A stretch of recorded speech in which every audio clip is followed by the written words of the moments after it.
अस्सलाम वालेकुम क्लास। बेटे क्या हाल चाल है आपके? ले बेटे, आज का जो हमारा क्वेश्चन है वो है क्वेश्चन नंबर 14। उम्मीद है कि आपने 12 और 13 की प्रैक्टिस कर ली होगी। तो ये क्वेश्चन नंबर 14 है आपके पास, आपको नज़र आ रहा होगा आपकी स्क्रीन पर।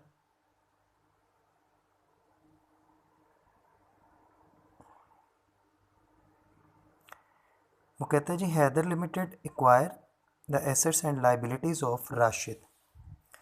ये बेटा, ये जो क्वेश्चन है बेसिकली ये लीड करता है बेसिकली ये किस तरफ कि जब डिबेंचर इशू करते हैं तो उसकी दो कंसिडरेशंस रखी जाती हैं। एक को कहते हैं debenture issued with consideration of cash और issued without consideration of cash. तो एक डिबेंचर इशू करते हैं, उसके बदले में हम पैसे लेते हैं, मतलब पैसे देते हैं। डिबेंचर इशू करते हैं और पैसे देते हैं, ठीक है। एक तो ये होती है, और जो दूसरी कंसिडरेशन होती है जिसका सवाल आप पहले भी कर चुके हैं कि आपने डिबेंचर इशू की है और इशू करने के बदले आपने कैश लिया। लेकिन अब आप क्या कर रहे हैं कि किसी का कोई कारोबार सा चलता हुआ है जैसे, तो उस कारोबार को ख़रीदने जा रहे हैं और आप पैसे नहीं देंगे बल्कि डिबेंचर देंगे। तो हैदर लिमिटेड ने राशिद का बिज़नेस जो है वो टेक ओवर किया है, जिस बिज़नेस के एसेट्स की तादाद है 5 लाख और लाइबिलिटीज़ हैं 40,000 की। वो कहता है कि आप बताएं कि ये किस तरीके से होगा। आपका सवाल, सॉरी फॉर दैट, यहाँ पे है जी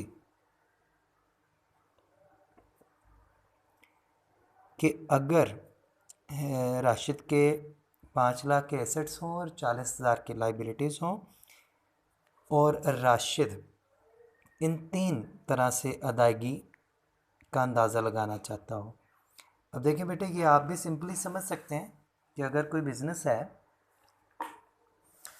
तो उस बिज़नेस की जो ओरिजिनल है वैल्यू वो इस वक्त क्या होनी चाहिए।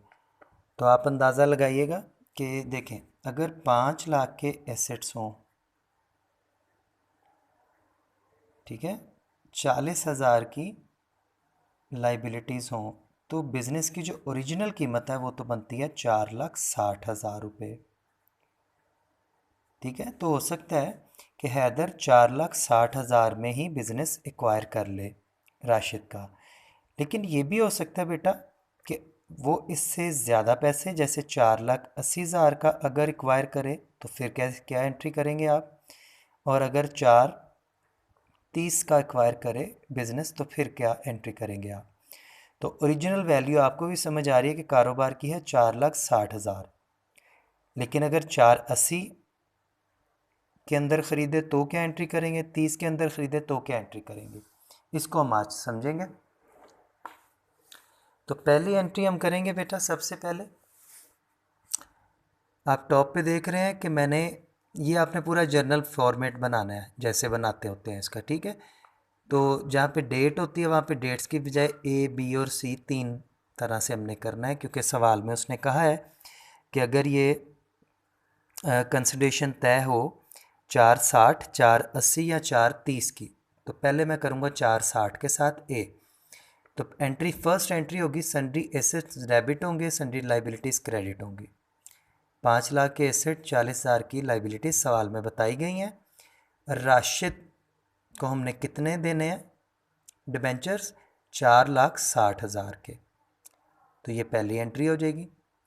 जैसे ये फैसला हो जाएगा 4,60 के राशिद की लाइबिलिटी है तो राशिद को डिबेंचर इशू कर देंगे, तो साथ ही एंट्री करेंगे राशिद डेबिट, डिबेंचर क्रेडिट 4,60,000 के। दूसरी बात ये थी कि अगर हैदर राशिद का ये बिज़नेस 4,80,000 में ख़रीदे तो क्या होगा। तो फिर भी ये देखिएगा कि एसेट 5 लाख के, लाइबिलिटीज़ 40 की। ओरिजिनल कीमत कितनी है राशिद को देनी है 4,60, लेकिन हम दे रहे हैं 4,80। 20,000 ज़्यादा क्यों दे रहे हैं कि हो सकता है कि उस बिज़नेस की गुडविल अच्छी हो। आपको भी पता है बेटा, कोई कारोबार अगर अच्छा चल रहा हो तो उसको ख़रीदने के लिए आपको थोड़े ज़्यादा पैसे देने पड़ते हैं। तो गुडविल 20,000 रुपया यहाँ पे आ जाएगा और 4,80,000 के डिबेंचर इशू कर दिए जाएंगे राशिद को। अब सी एंट्री में वो कह रहा है कि अगर आप बिज़नेस ख़रीदें 4,30,000 का, ओरिजिनल वैल्यू 460 है लेकिन आप 30,000 कम दें तो क्या करेंगे। फिर वही एंट्री पहली, 5 लाख डेबिट, 40 लाइबिलिटी, बाकी बचता है 460, लेकिन हमने राशिद को देना है 430। कितना देना है? 430। 30,000 रुपया हमने जो कम दिया उसको हम कहेंगे कैपिटल रिजर्व 30,000, और राशिद को इशू कर दिए जाएंगे 430 के डिबेंचर्स। ठीक है बेटे, इसकी एक इलिस्ट्रेशन होगी, वो भी आपने सॉल्व करनी है, और इस सवाल को भी आपने पूरा जर्नल बना के इसकी नरेशंस वगैरह लिख के पूरी तरह से अटेम्प्ट करना है। बहुत इंपॉर्टेंट सवाल है, ये आप करिएगा। इंशाल्लाह कल आखिरी सवाल मैं आपको करवाऊंगा इसका। ओके बेटे, अल्लाह हाफिज़।